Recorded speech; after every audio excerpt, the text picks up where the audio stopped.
Halo guys, semua tampak tenang sampai akhirnya ikan pun masuk ke dalam lubang. Wah, ikan itu sepertinya berusaha untuk kabur.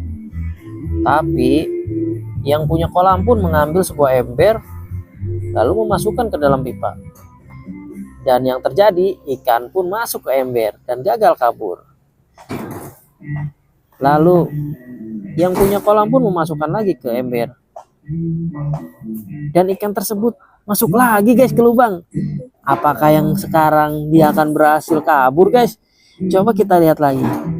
Tapi yang punya pun terlalu cepat guys. Alhasil ikannya pun masih masuk ke ember. Wow. Dan sekarang ikannya putus asa guys.